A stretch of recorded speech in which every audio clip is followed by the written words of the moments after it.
All right, so here's what we got. We got forces and components now. Okay, what we saw yesterday, we've already seen forces that are vectors, right? So we know like forces are just, it's a push or a pull or something on an object, right? We saw that yesterday. But specifically, it was a push and a pull in a direction, in a specific direction, right? And so those, it makes it a vector. If we have a magnitude and a direction, right? That's what I bolded here. Magnitude and direction, that's a vector. Okay, and so we saw this when we were drawing free body diagrams and calculating the net force. Okay, today, the nice thing about the questions that we were dealing with yesterday was the forces were either parallel or perpendicular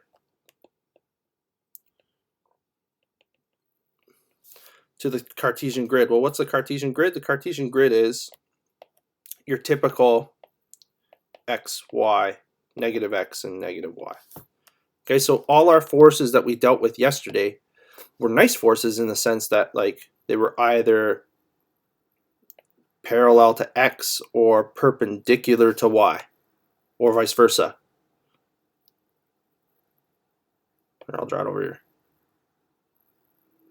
All right, this one's perpendicular to x but parallel to y. So that's what we saw with yesterday. When forces were acting purely in the east direction or west, and that's what this says. So I won't write that there. This is what this says down here. So another way of stating this is that all the forces were acting directly in the north, east, south, and west direction.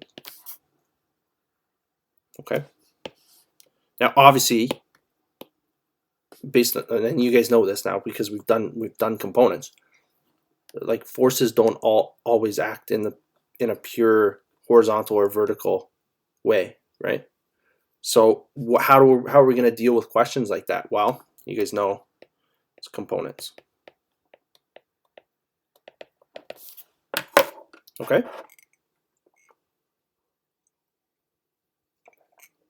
So you could be given a question like this, right?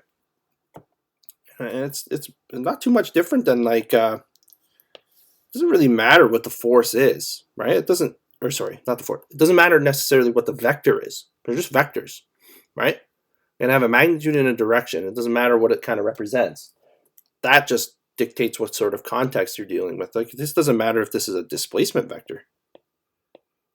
You're going to tackle this question the exact same way, except what's different about a displacement? If this was a displacement question, well, the units would just be different. Be meters instead of newtons. Right? It's just a vector. Right? And so, for the purposes of the context that we're in, we're dealing with forces. Right? And so here's what we've got. Okay, and this is a little bit crunched for the overall solution. I managed to fit it all in, but a little bit small. Okay, I just tried to, I don't know why I was trying to conserve space, but I was. Right? So here's what we got. So I'll read the question. So we got 3 children are pulling on an older sibling, right, who has a mass of 65 kilograms. The forces exerted by each child are listed below. You want to determine the resultant acceleration of the older sibling, right? So what's going to happen as all 3 of these siblings are pulling on their older sibling? What direction are they going to move, and how quickly are they going to move? Those are kind of your 2 ideas there. Okay, and we have 2 skills that we're going to apply to this question that will allow us to answer that question. Okay, so here's what I would say. Here, I'm going to draw the older sibling right in the middle. Right, this is like what I'm calling a free body diagram almost, if you will. Right, so we've got the older sibling right in the middle. And then what I like to do is I like drawing my Cartesian grid on here, or my northeast, southwest. I'll try to go through the middle. Okay, so we've got, I don't know, whatever you could call it, north, east, south, and west. And then what are you guys going to do? You're going to draw your vectors on. All right, well, we've got one vector going this direction. in the pure east direction, right? When you see that there, what was its magnitude? It was 45 newtons, right? And then we had another one that was acting in this direction, right? And its angle was 40 degrees, right? So we're going south. Let me show you how I did that. It's worth having that conversation. Okay, it's like, okay, we're traveling in the south direction, and then I'm going to go 40 degrees. Which direction? Towards the west. South direction, 40 degrees to the west. Okay, that's how that gets read. So that's how I know that this is 40 degrees here. Okay, and then we have one more force to draw on here. Oh, we got to draw the magnitude of that as well. That was 65 newtons.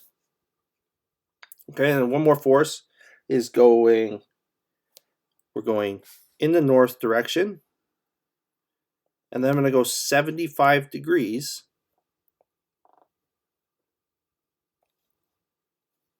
I shouldn't draw it that big, but 75 degrees in the east, or sorry, the west direction. So north, 75 degrees west.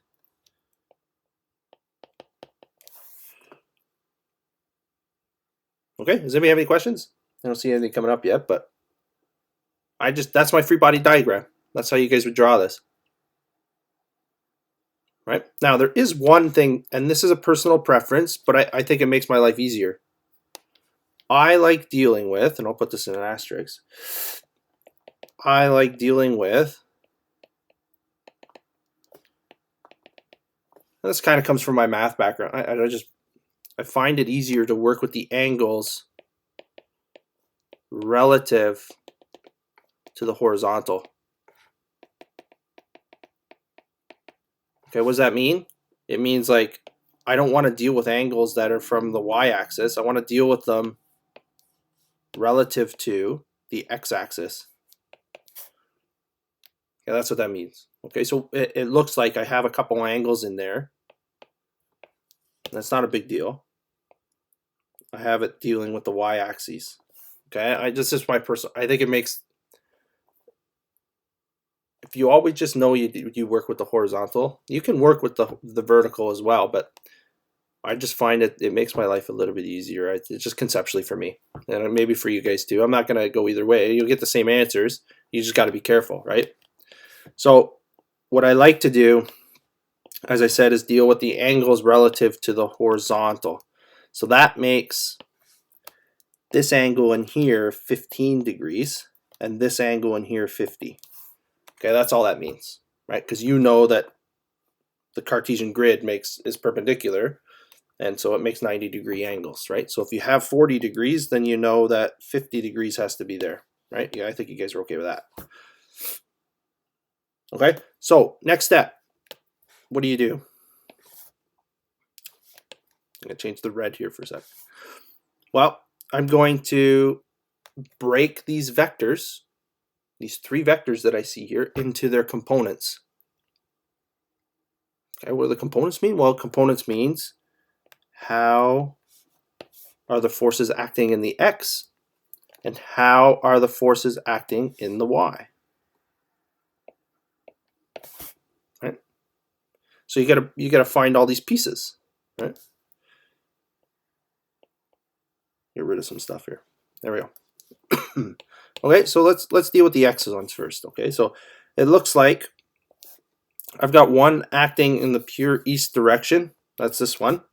Okay, so there is no y component for that one. So we're going to say, okay. And it's also, we typically treat east as positive and west as negative, right? And north is positive and south is negative. We're going to see that in a sec. So this force, this 45 newtons, is acting in the positive direction, right? So we're going to get positive 45 newtons. What's its y component? 0, right? It's not acting in the y. It's pure the x. Okay. And then the next two here, we'll do the next vector. We'll deal with the 20 Newton one, okay? Well, if you guys remember from yesterday, if I were to draw this vector, I'm just going to draw it a bit bigger of a scale.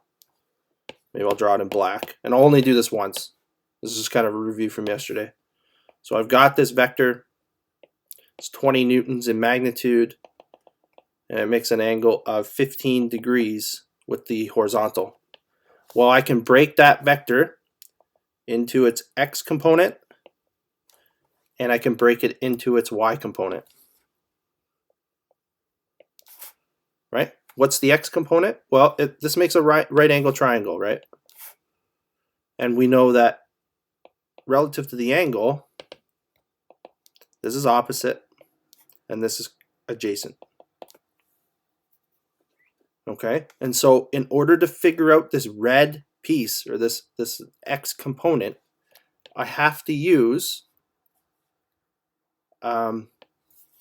cosine, right? Because the cosine of 15 would be equal to adjacent over hypotenuse, right? And we know the hypotenuse is 20, right? And so my x component for the 20 Newton vector is going to be 20 cosine 15. Now, there's one other little piece here. If I zoom in here, I'm dealing with, I'll highlight it, I'm dealing with this vector. Can you guys tell me in which direction is this vector headed in respect to the x-axis? Which direction is it going? And basically I'm asking, is my vector going to be in the x direction positive or negative? Right, Elizabeth. So it has to be negative, right? Because it's negative over in the west direction. It's pointing in the west direction, right? So I've got to make this negative. Okay. Now I'm just going to do the same thing for the y component, right? I'm going to say, okay, well, I know the y component has to be opposite over hypotenuse. Well, that sounds like sine to me, right? SOHCAHTOA. Right, that sounds like sine, opposite and hypotenuse. Okay, so as a shortcut, and this is why I always like dealing with the horizontal. For the horizontal, the y components are always going to be sine, and the x components are always going to be cosine. If you guys start mixing around with what you're doing, you have to be really, really careful. If you deal with the vertical, and we saw this yesterday with the inclined plane questions, right? Where we were dealing with the vertical and our components switched. But if you always deal with the horizontal, then you know that this one here is going to be 20 sine 15. Now, is it positive or negative?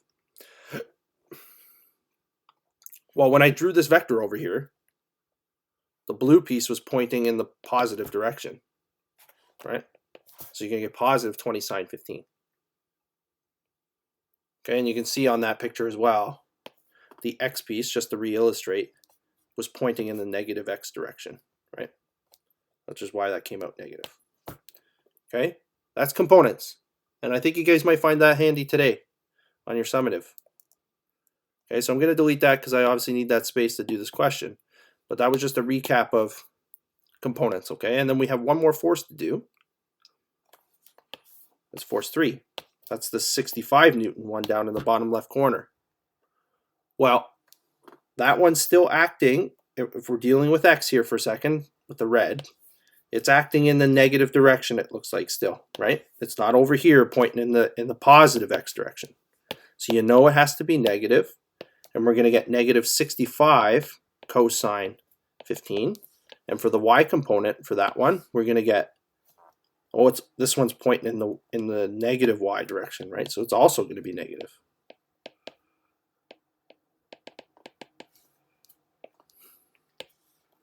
Okay, what do you guys do from here?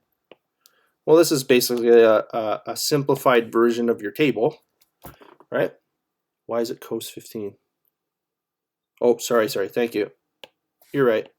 Thank you. It's 50. I'm on autopilot. I'm not paying attention. I have 50 written down in my solution. Oh, it's 15 in the first one. Okay, are we all happy? I'll stop here and make sure everybody's happy. The second one should be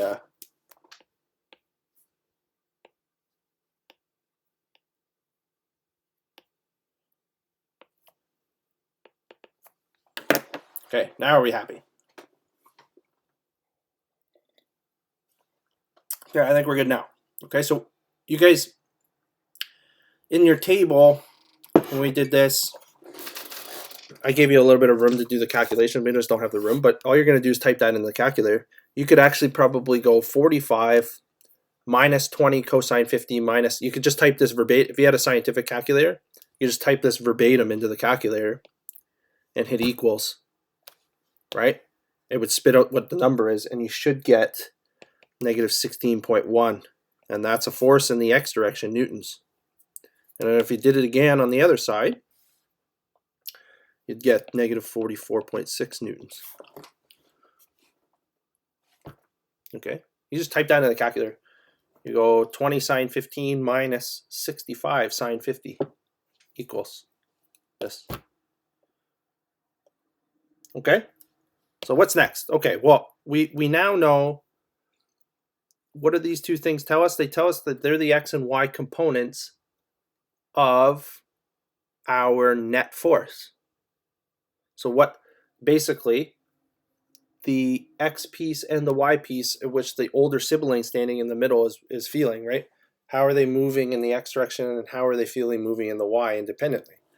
What we want to see is the overall force. Okay, and so we just set up, you guys know how to do this too, we set up a triangle, right? The triangle is going to look like this. And we've got an x piece, and it's negative 16 newtons, 16.1, I'll make it. And then I've got a y piece, that's negative 44.6 newtons. Okay, and we want to find the net force. So this.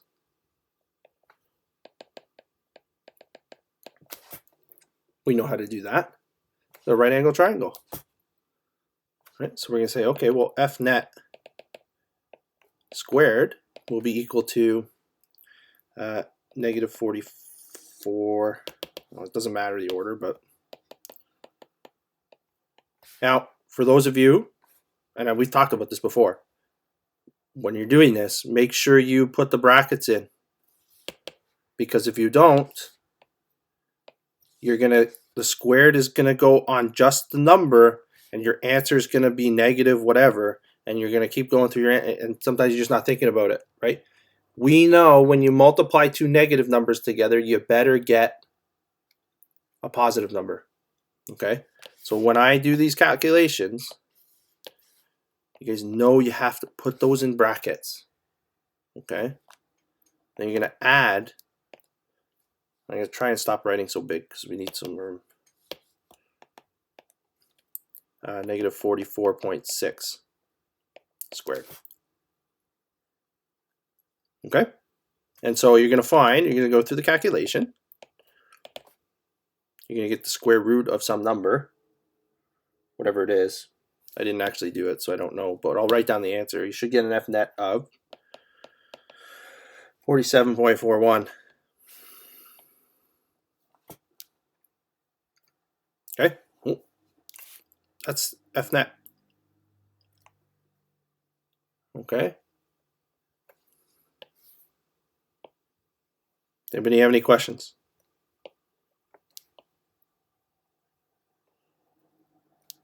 Now, yes, haven't finished quite. Good, Jagger. We haven't finished the vector piece. We have the magnitude. Remember, this is just the magnitude of F net. F net as a force vector needs the direction. Okay, so we also need to find this little theta in here. Okay, well, how do we do that? We get. I'm gonna move this over. I put it over here earlier too. I must not follow my solution. Okay, I need theta, right? That's what we're after. Okay, so I'm going to use tan theta is equal to negative 44.6 over negative 16.1. And we'll find, if you guys go through that, you should find that theta is equal to 70 degrees. Okay, so now we have both the magnitude and the direction. I have my picture to help me with the direction, so we're just going to write out F net equals 47.41 newtons. Which direction? So okay, let's follow the triangle. Okay, I'm going in the east. The west direction first. All right, so that's what I'm going to write, west, and then I went 70 degrees towards the south direction. That is your F net. Now I know everybody's asking, oh, well, that doesn't match our answer. And the reason why I'm bringing this up is because I got a question yesterday about this exact same thing. When we're dealing with these triangle questions, right? You can have two answers, right? But you'll notice, look at the difference in the answers. First we went south, and then we went 20 degrees west. Well, that's just saying south first, 20 degrees west. Right? That's the exact same vector that I see right there. They're opposites. This answer that I see here, which I know we're not quite there yet. We haven't found the acceleration, but we know the angle, right? These are the same. They're just written different. Okay? That came up yesterday. Both are correct. Okay? Now we have one more thing to do. We also know from yesterday, Newton's second law says F net has to equal ma.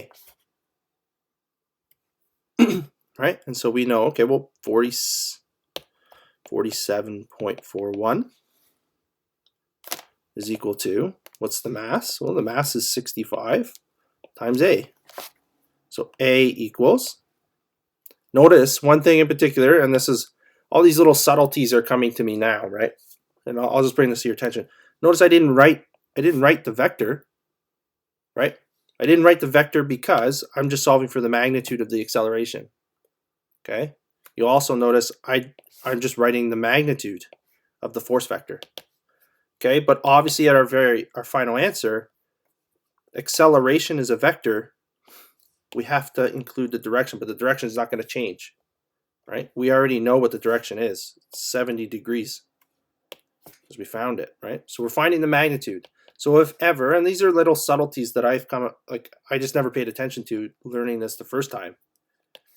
If we don't write the magnitude bars, right, and we also don't write the arrow, that's implying that we're solving for the magnitude. Okay?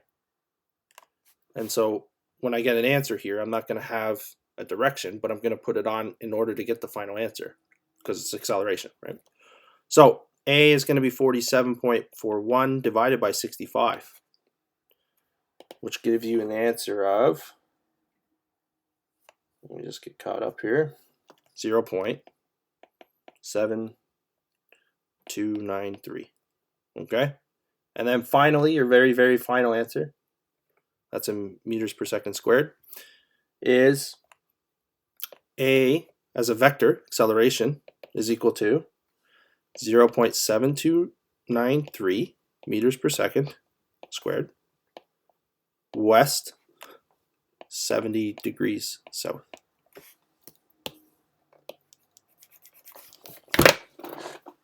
Are we okay?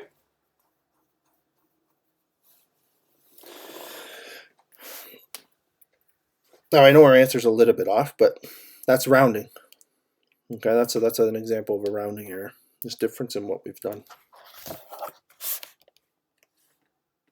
Okay.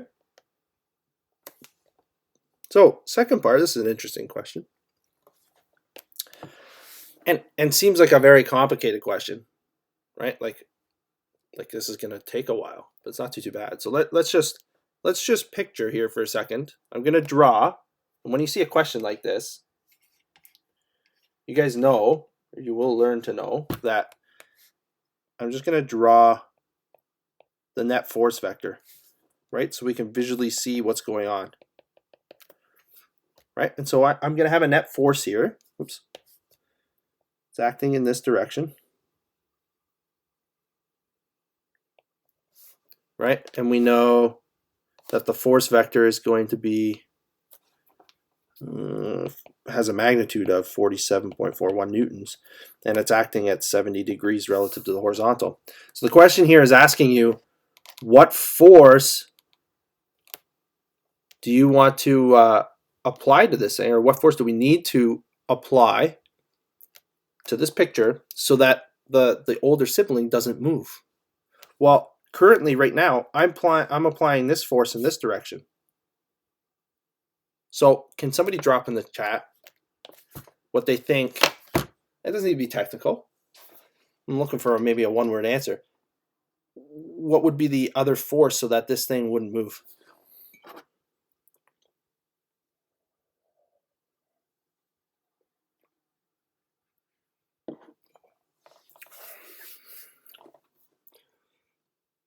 Just conceptually, I don't need an actual number.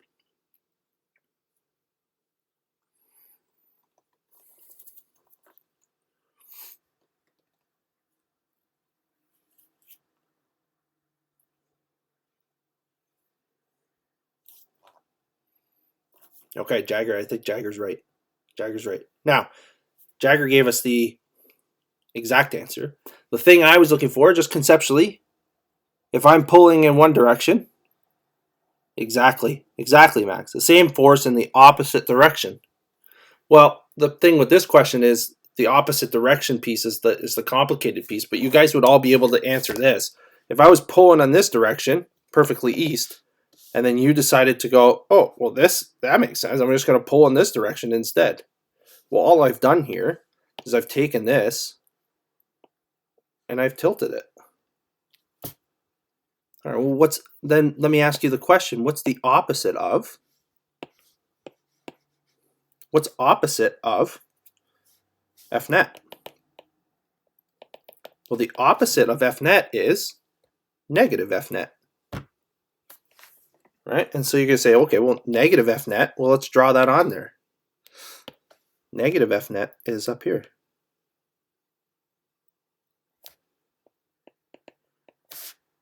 And so all you got to do is say, well, I'm just going to put this into terms now, right?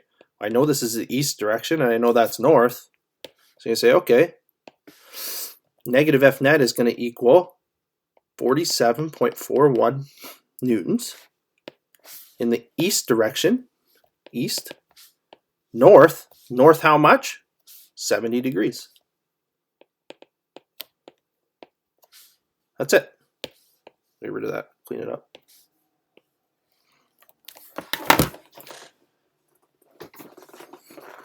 It's a pretty cool question. I mean, it takes a bit of time. That took us a long time to get through that question, but I did some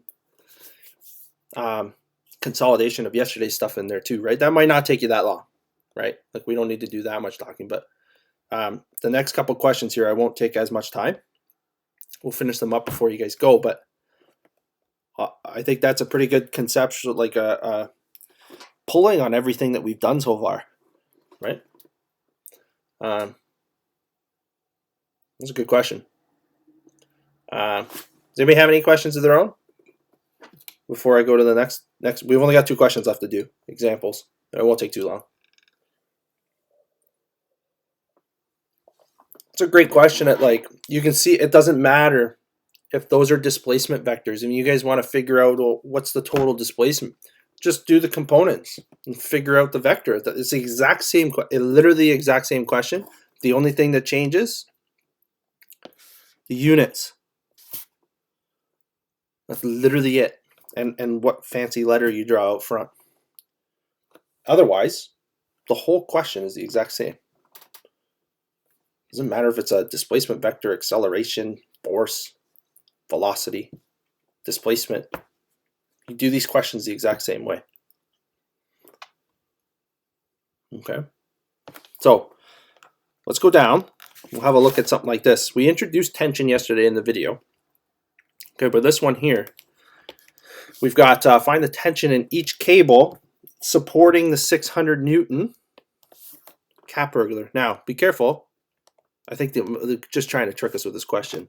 600 Newtons represents the weight. What did we say weight was yesterday? That's like how hard the scale pushes back on us, right? And so this is the force vector Fg. Okay, it is not mass. Okay, and I know it's not mass, and maybe that's a little bit obvious now that I've said this. Maybe this is obvious now. It's not mass because this is not kilograms measured in newtons, right? So that's your first, I guess that's a tip off. If you see newtons, it can't be mass because mass is measured in kilograms or grams or something, right? So you know that is, what's going on there? You know that is the weight or the force of gravity, the force. Okay, so we also learned yesterday, Newton's third law says every action has an equal and opposite reaction. Okay, so if I pull down, what you see here is this is kind of a nice free body diagram. I have a tension here, a tension here. It's not going to draw well, and a tension here. We're going to call this, I don't know, T1, T2, and T3. Well, let's just have a look at T3 here for a second because it's I think the easiest one. T3 is acting in the pure y direction, right? And the only force acting on it is this cap burglar's weight, right? So in other words, Fg is the only force, right? And so I know, well, if I were to do the sum of the forces on that particular piece, I'd know that we'd have positive T3 minus the force of gravity has to equal 0, right? Because the thing is, it's not moving, right? And so if I was to rewrite this, I just want to solve for what the actual tension is, right? When I know this is 600 newtons.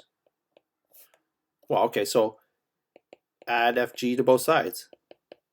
So this is where the argument comes from that equal, like if something's not moving, every action, regardless, every action has an equal and opposite reaction. But in this particular case, I'm able to actually bypass some of the calculations because it's not moving, right? And so what we see is T3 is equal to 600 newtons. This is equal and opposite to the cap burglar's weight, right? So I now know one of the tensions, right? And the goal for this question is to figure out all three tensions, okay? So additionally, let's just set up, if he's not moving, we learned another word yesterday. We might not have learned it, but learned it in context of physics. He's in equilibrium. Okay, what does equilibrium mean? It means F net equals 0. So it does not equal, I'm going to put an X through this in a second. Acceleration implies that it's moving. He's not moving here, right? So there's no acceleration. So F net equals 0. Okay, and so what can we do? Well, I see F net equals 0. Let's break things into components. Right, so I'm going to have the sum of the forces in the x direction has to equal 0. And I'm going to have, in the y direction, I'm going to have the sum of the forces in the y direction equals 0. Right? So let's take a look at the forces acting in each of these directions. Right? I think one additional thing, sorry, I'll do this now. This looks like a fancy math pattern that we've seen before, grade 9. Call it like, I don't know, I call it the Z pattern, right? So if I know 37 degrees is up here, and I also know 37 degrees is down here. And so if I wanted to break, and the reason why I did that is, if I wanted to break this T1 into components, I can see there's the X component, there's the Y component. It's relative to the horizontal, so I know how this works. Okay, this is why I like working with the horizontal, because it never changes. So I know the T1, this Y piece of T1 is going to be T1 sine 37, right? And it's acting in the positive direction, right? So I know it's positive. And then what's the only other force acting in that direction, in the Y direction in this picture? T3. Which direction is it acting in?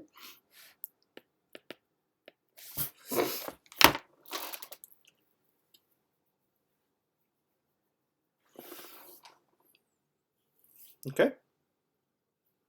That's going to be equal to 0. So now we just do the math, because I know what T3 is. Okay. So let's solve. And what am I solving for? I just want to solve for T1. Okay, so let's go T1 sine 37 minus 600 equals 0. So T1 is equal to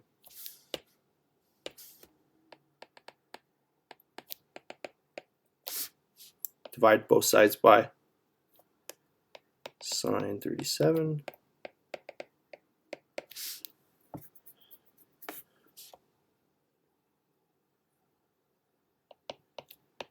or whatever the number is. How do we figure out it was negative T3? Are you asking about Elizabeth? Okay, this is coming to me now too, as I'm working through this.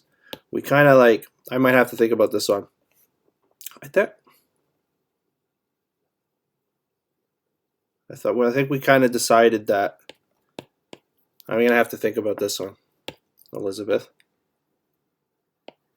For the purposes of the math, it works out. But what Elizabeth is saying is, I think we kind of decided that T3 was going to be positive because the weight was going to be negative.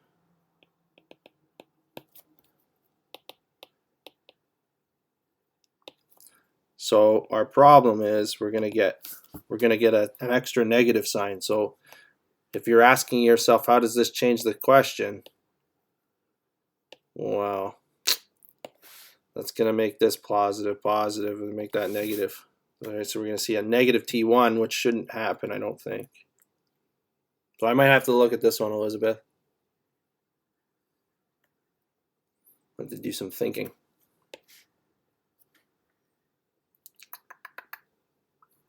This is the thing. You guys got to be careful sometimes. It's very easy to make a sign error, and then it just carries to the whole question, right? You can see how like easy it is. Anyway, Elizabeth, what I'll do, that's a very valid question. What I'll do is I'll continue running with this question. If I figure it out, I'll correct it. Okay. But for whatever reason, even in my solution that I had from before, this is what I had.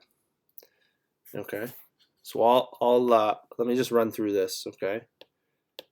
And I'll see if I can figure it out and fix it. Okay. So we should get a number for T1 of being 996.98 newtons. Okay, and now I know both. And so if I jump over to the X direction,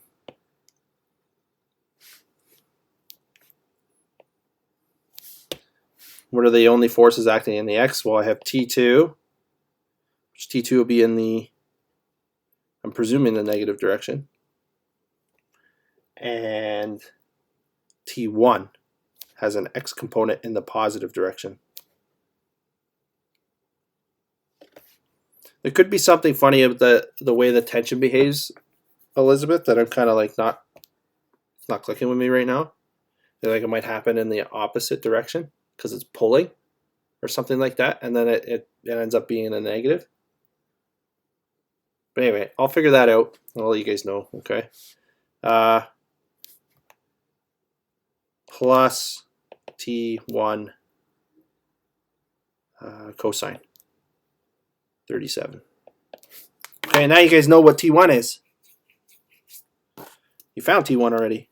You plug that in there, right? And you say, okay, negative T2, and that's equal to 0. Sorry, I'm squeezing things in. Negative. What I'll do is I'll move T2 over to the other side, right? So I'll add T2 to both sides, and I'll end up getting T2 is equal to T1 cosine 37. So T2 will be equal to 996.98 cosine 37. You should get 796.2. Okay, I'll have tension's a funny thing, guys. You gotta be careful with the tension one. I think it's more of a, it's not a compressive force. It's a pulling force, right? So you can't compress a rope. It doesn't do anything for you. It's tensile. It gets strength from tensile strength, right? And so I think something in there, Elizabeth, because it's tension and it's created from the pulling, that might be affecting the negative sign. Okay. I'll look into that. The tension's a funny one. Okay. One more just before you guys go, pretty quick. It wouldn't take too long. Okay.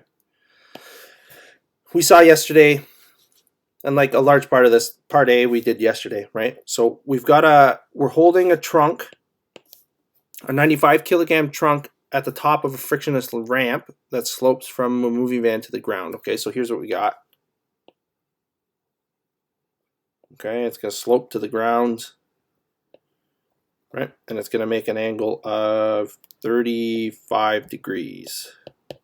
Okay, and on it, we're going to have a trunk at the top whose mass is going to be 95 kilograms. Okay, and we want to draw all the forces that are going to be acting on this thing. Okay, so let me just, I'm going to grow it, and then I'll shrink it down after, okay? So we can draw everything nice and clear. Okay, so what do we have? We have, okay, we said yesterday, anytime you touch an object, whatever it is, right, we have a normal force that is perpendicular to the surface, right? So I know I have a normal force pointing directly upward, Fn. And it's perpendicular to the surface, right? But then we have this funny thing called gravity that causes things to be pulled straight down. And this is where the incline questions get a little bit tricky. So we have this force of gravity acting straight down. And so we need to figure out the components that comprise that force of gravity. Well, we have, oh, and one other thing that we didn't talk about yesterday, sorry. You guys have the freedom to change your coordinate systems. I know we talked about whether or not we want negative, or if we wanted positive to be the west direction, we were allowed to do that. But you guys are also allowed to take our coordinate system, our typical coordinate system, and I know that's not perpendicular, but where things are positive, positive, positive, oh, negative.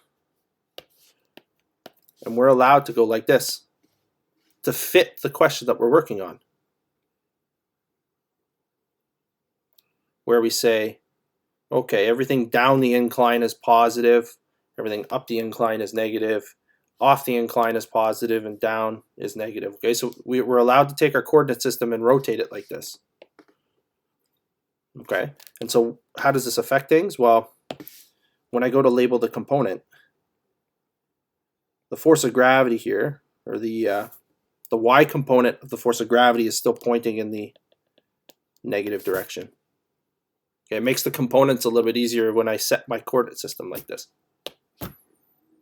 Okay, and so we're going to have, we know that this is Fg, and the catch we learned yesterday was because, and this is a good contrast relative to what we just finished doing this morning, this is 35 degrees in here. This is relative to the vertical.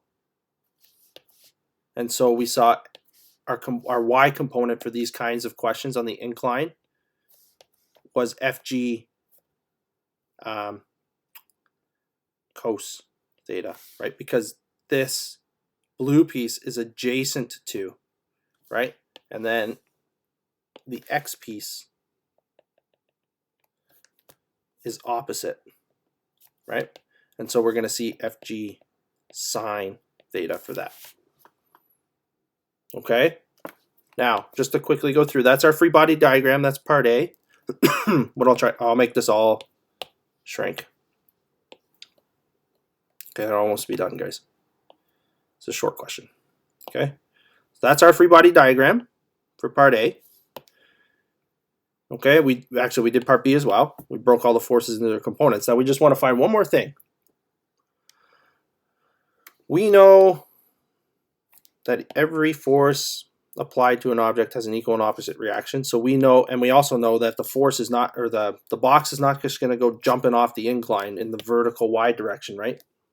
Right? And so we know FG cos theta is equal to Fn. And I know that because the sum of the forces in the y direction is equal to 0 because it's not moving in the y direction, right? Remember, y direction we've tilted to be up and down relative to the incline. So it's not going to jump up off the box or the incline, right? And so we know that this is true. So nothing interesting is happening in the y direction, which leaves only one last force on our entire diagram. Okay, we're going to make these questions more interesting later with the addition of friction. Okay, so you'll notice that this question is without friction. Okay, so there's only one more force on here in the x direction. We know, okay, well, we're going to go the sum of the forces in the x direction. Well, there's an imbalance because there's only one force. Well, if we know that they're not balanced, that must mean that it's accelerating, so ma. So we can actually find what that acceleration is. Okay, how do we do that? Well, we take whatever the sum of the forces is. If we only have one force, we're going to have Fg cosine theta has to be equal to ma. Well, now you're all like, oh, well, we also learned yesterday that the force of gravity is equal to the mass times the acceleration due to gravity, 9.8. Okay, so I get mg cosine theta ma. Okay, and here's the nice thing about some of these questions sometimes, and this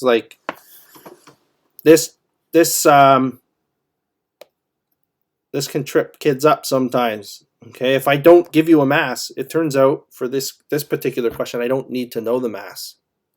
Why don't I need to know the mass? Because I see mass appear on this side and this side. All right, and so if I were to try and solve for, what does that mean? If I were to try and solve for acceleration, i.e. get acceleration by itself, I would divide both sides by m. Well, what happens? M's cancel out.